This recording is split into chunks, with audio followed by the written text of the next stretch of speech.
I got a feeling I'm about to get put on. I got a feeling that something finna take off. I got a feeling, and it won't be too much longer. Got a feeling coming up on the.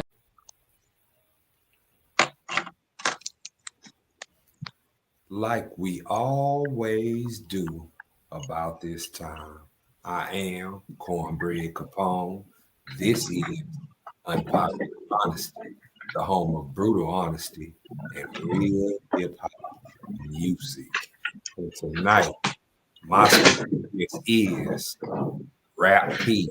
What's going on with you, brother? What's good, brother? How you? I'm all right, man. Where do I start, man? First thing I want to ask you is, when did you decide to take music serious? I'll probably say I decided to take music seriously. Let me see. Well, my uncle started me off because he was in a group when I was a young child in Jamaica, Queens, and he used to take me to the studio with him. So, me just being around it and seeing that, I was already kind of going toward, okay, I think this is what I want to do. And then at 7, I moved to Queensbridge. And then, once I got a little older and hip hop started getting crazy, I knew that's exactly what I wanted to do. So I would say probably about like 14, 15. All right. And that's when you moved to Queens, when you was that age? No, I moved to Queensbridge because I was on the other side of Queens. I was living in South Side first, which is where 50 Cent and them are from, and Run DMC and all of those groups. And then at 7, I moved to Queensbridge. Okay.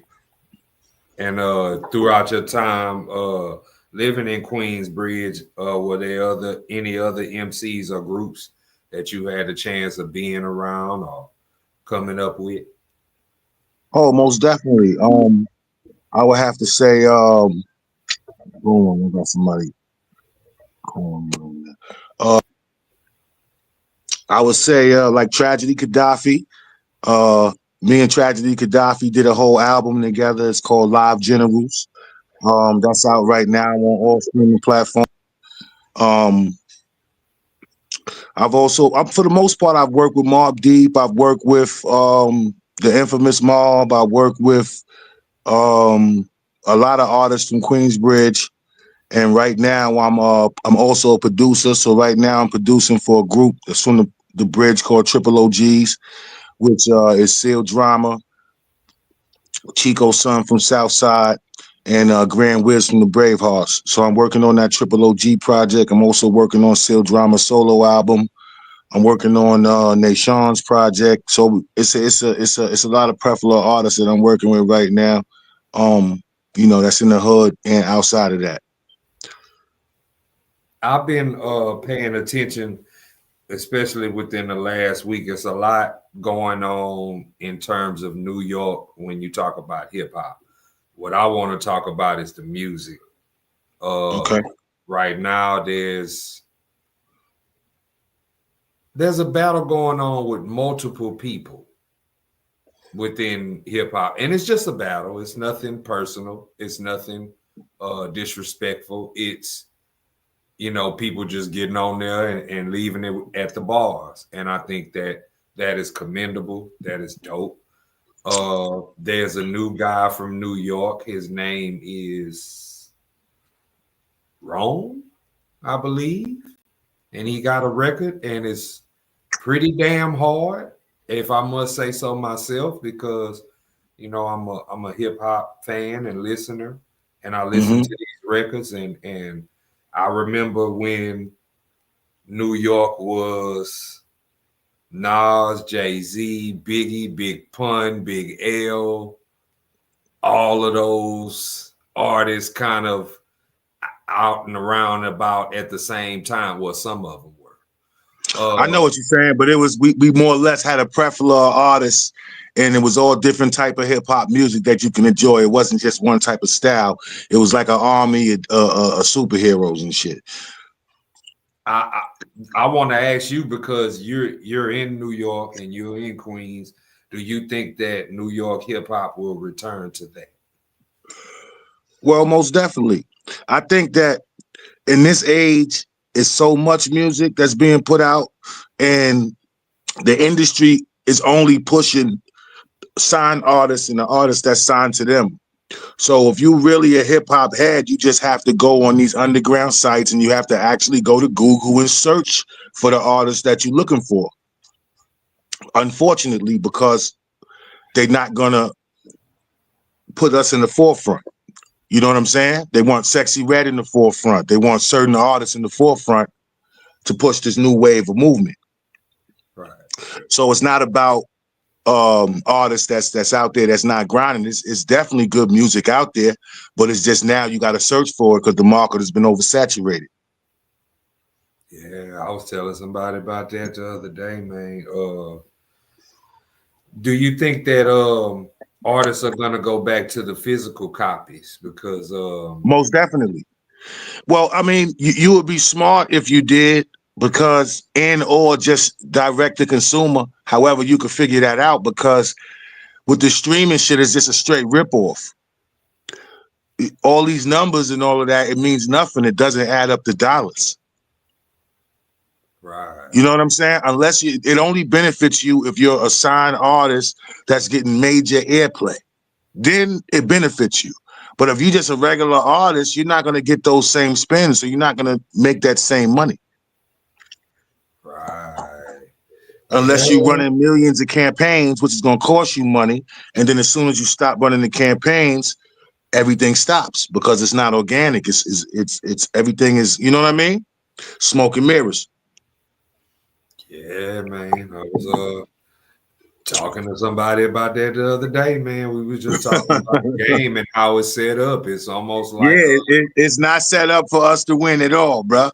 So you got to carve your niche and figure it out and understand that it's not just about selling music. You have to have another product to sell, because there will be people that's willing to invest, but you have to have something other than just the music. Personality, merch, show presence, all of this stuff matters. yeah, true indeed. I ask everybody this question. I have to ask you: does Rap P have a top 5 best rappers? Top 5 best rappers? Yes and no. I'm probably gonna say no, because there's so many people that contributed to hip hop over the years. I can't just narrow it down to 5 people. Right. But I could give you 5 artists that I think are at the top echelon, but not in a order. You know what I'm saying? Okay. Of course. Now, we talking new wave, or are we just talking period? I'm talking overall. So we're gonna go overall. Of course, Nas is gonna be in the mention because he's still putting out product and he's still, you know what I'm saying, hasn't skipped a beat. So gotta salute him.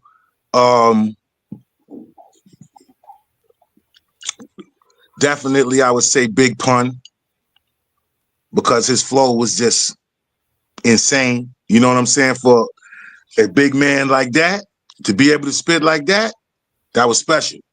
Yeah. Can't forget Hove because of his mark of work. He's put in a lot of work and he has a lot of classic projects, so you can't erase that. Right.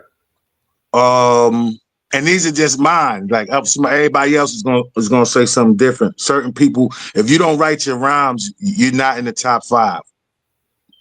Word. Can't be in the top nothing if you don't write your rhymes. That's how So, I would definitely have to go with Coogee Rap.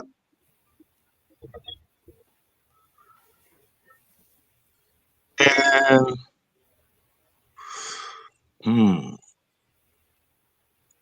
say Jadakiss. Yeah.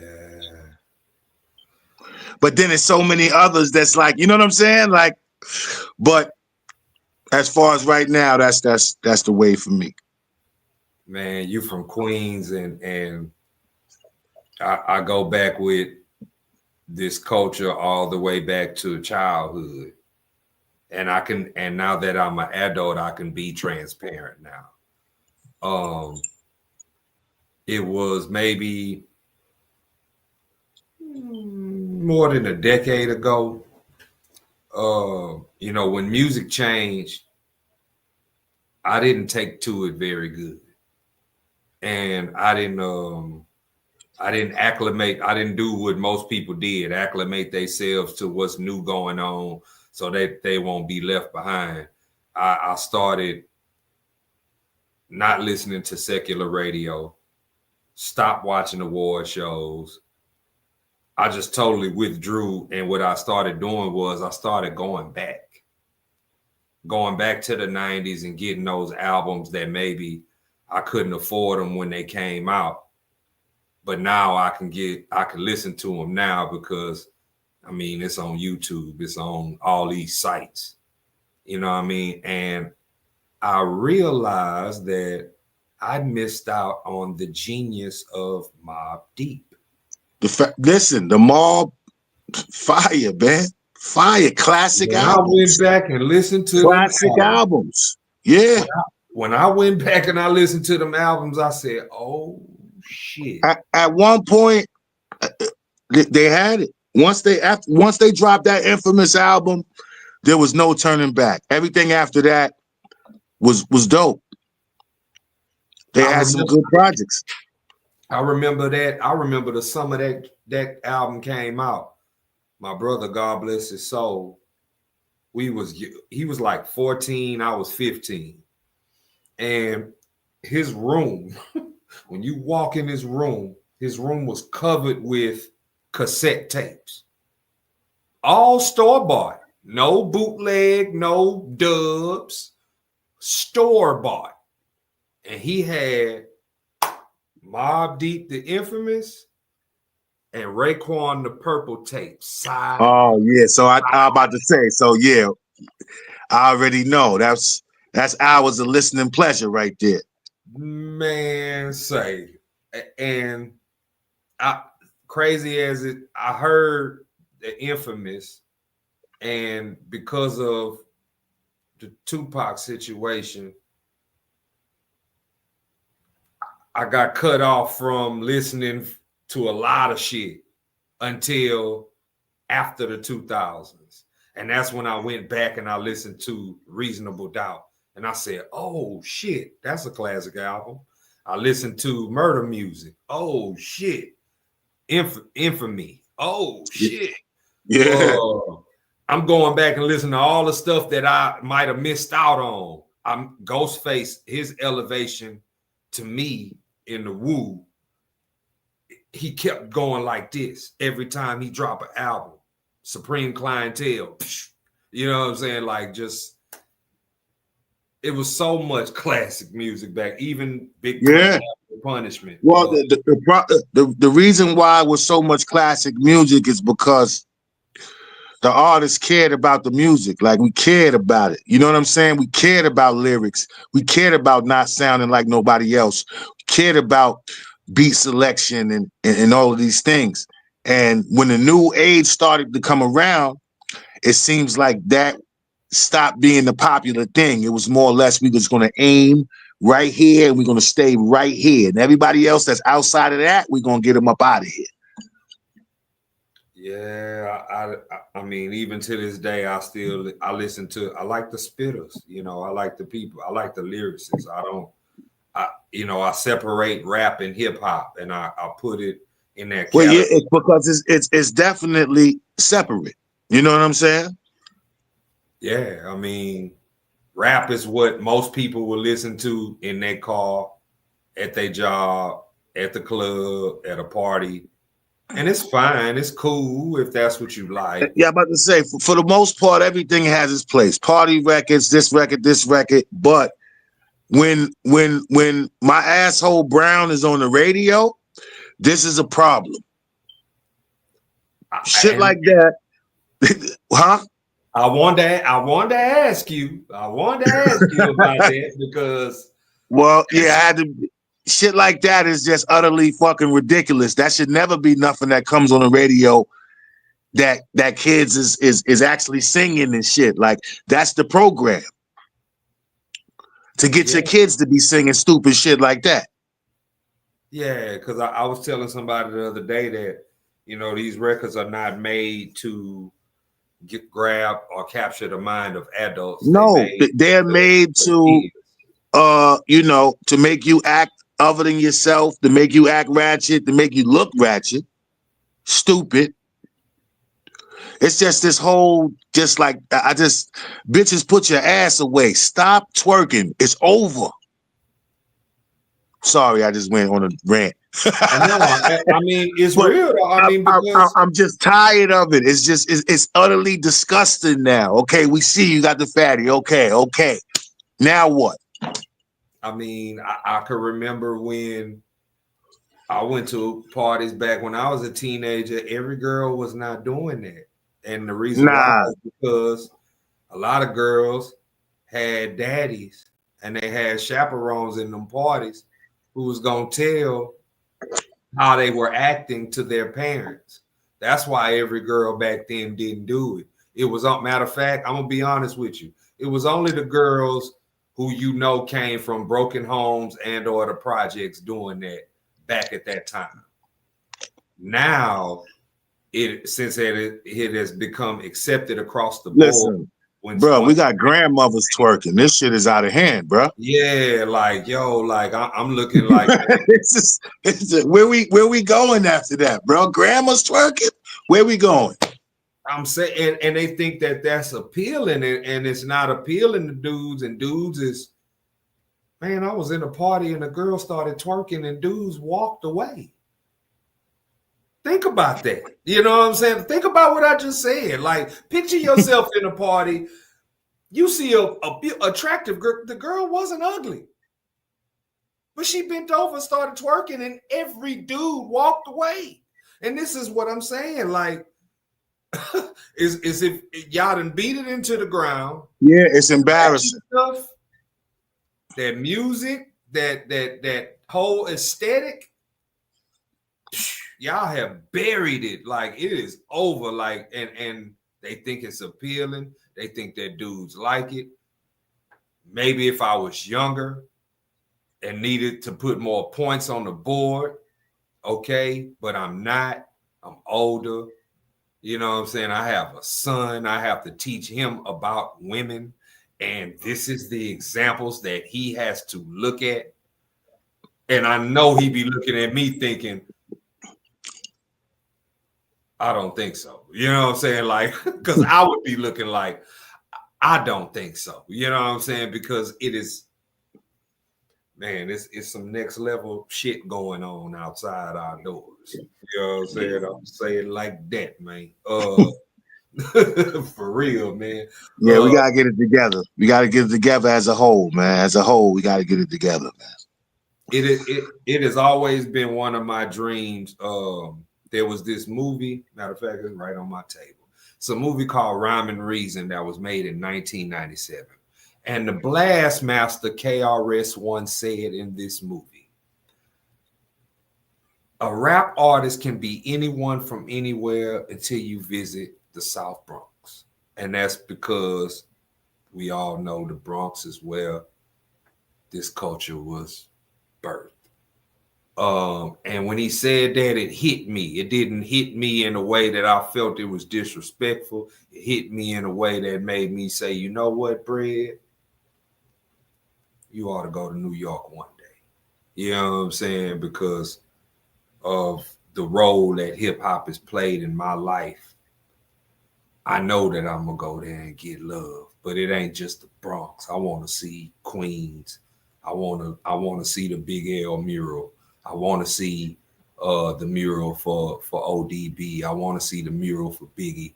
I want to see the mural, the Wu-Tang Street, and I want to, absorb that culture as much as I can. You know what I'm saying? Because that's a dream come true. That's like some bucket list, wish list type thing for me. you know what I'm saying, just on the strength of hip hop culture, you know what I'm saying, and that's the birthplace of it, you know what I mean. So one day, man, NYC shall see me, you know what I'm saying. Until then, I would love to work with you, you know what I'm saying. You talking about producing. I'm still on my hip hop shit. I'm still putting pen to paper and foot to ass in that booth.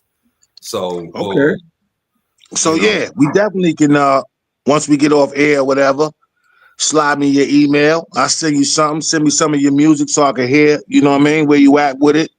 And I'll send you something. We get it in. for real. Is there anything that you have that's about to come out, that's on its way to come out, that you would like to promote, or, you know what I'm saying, shout out, or anyone?